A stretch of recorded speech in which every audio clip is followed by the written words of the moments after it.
Hey, it's Little Big Robots back with another video. Today, right now, I'm talking to you about um, my top 12 toys that I bought, that I acquired through murder or whatever in 2022. These aren't toys that necessarily came out in 22, although a lot of them I guess probably did, or I think most of them did. It'll be in the description of each one. And this is number 10. Okay. So I've arranged them on my kitchen table, 12 through 1. Some honorable mentions that I'll throw in probably after number 1, before I announce number 1. This is number 10. This is the 1 in 48 scale Melius Kenbu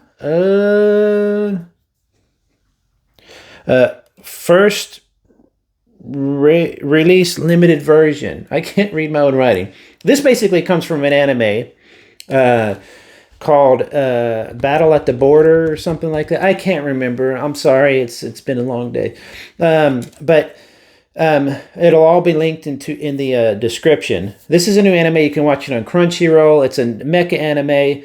It's not giant mecha like necessarily Gunpla or like Battle Pacific Rim or something.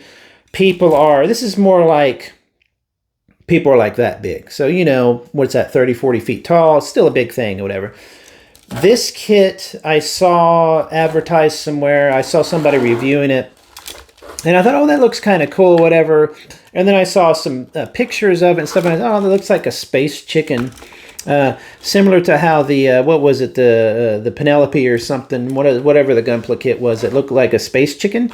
It literally has a comb on its hair. It looks like a space chicken. But minus that, there's so much wonderful new ideas, so many wonderful new ideas going into this kit and into this robot design that I think it deserves a lot more praise than it's getting. The anime is okay. It kind of has the usual anime stuff of like, it's a kid who seems to be a really naturally good robot guy. That kind of stuff. It's like, come on, give me a break. Let's just do something different. Anyway, it's got kind of that,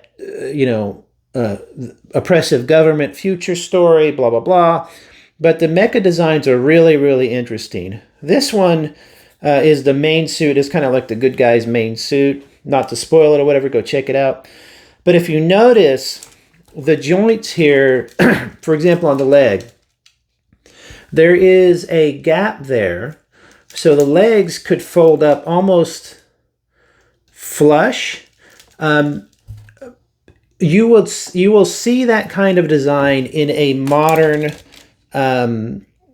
robot. And again, I'll link to the full review of this in the description in case you want to watch a little bit more detail of it. These are just about my top ones and kind of a shopping guide and why I still think these top 12 are my favorites.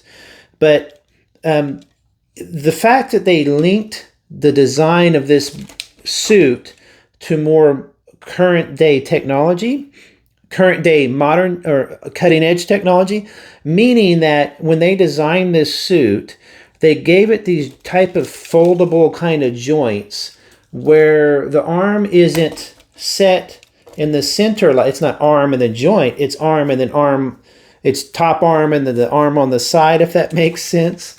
Sorry, I've been having a few, if you know what I'm talking about. You see how it's on the side of the arm instead of just running as a usual human kind of arm? That is a modern robotics cutting edge design that gives it more mobility. It can do something like that. Do you see what I mean? It can do something like that. Or you can have a weapon that happens to fit into the gap of the arm there and help support the weapon. And so the fact that the designers of the mecha did that meant that to us in modern day society in the year 2022, in 100 years, I don't know if it feels the same, see that and think, oh, that's very cutting edge and very futuristic. Because to us, literally right now, that kind of design, robots that are on the cutting edge, to us are futuristic. So in the future that this is set in, that might not be that cutting edge, but it was an interesting design choice, in other words, that they made it feel futuristic by reminding us of what's futuristic in our real lifetime now, if that makes sense. But other than that, the thing folds up. It does this weird, it has like this weird thing back here that comes out so that he can get in his little cockpit, which is right behind the head. The cockpit is detailed. I don't know if I can show you or not. Let's see if I can. I got to do the old man glasses. Isn't that weird? You suddenly got to do the old man glasses thing. You know, you're like, whoa, I'm doing the old man glasses thing. Anyway, here it is. Let's see if I can get that to focus. I don't know if I will be able to or not. But in that area is details. There's a screen that drops down and everything, so you could detail that out, and it gives you an idea of the size. So they're not huge mecha, you know, the humans like that. It's got these cool arms on the back, so he can just grab his weapon. I don't like that he has a sword. I think it's kind of goofy, but whatever. You can grab that and just yank it down. The machine gun goes on the opposite side here. So it just, what I like so much about this kit and about the entire line, because even the 172 or 1144, I should say, I'm sorry, 148 and 172 are this scale of this line. All of them have some unique, cool looking design that I've never seen before.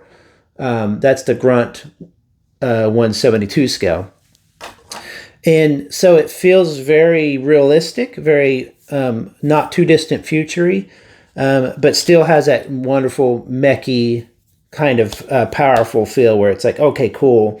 It feels like it can kick some butt. This kit also came with, and by the way, I got it for, what did I put here? It's about $60 at a local hobby shop. I think you can get it for 50 to 70.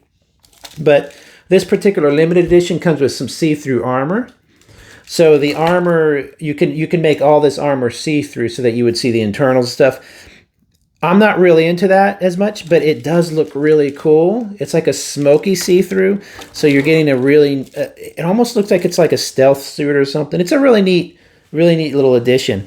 Other than that, it doesn't come with much else. It does come with a little pilot kid that can sit here or that can sit in there. So he has one where he's in like a sitting position, so he can like kind of sit up top there, or one where he's sitting literally in the chair.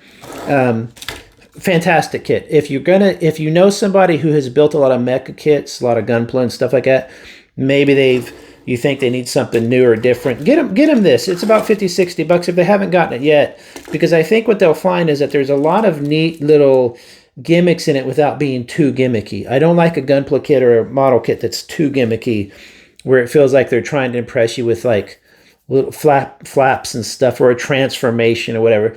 Give me a unique design.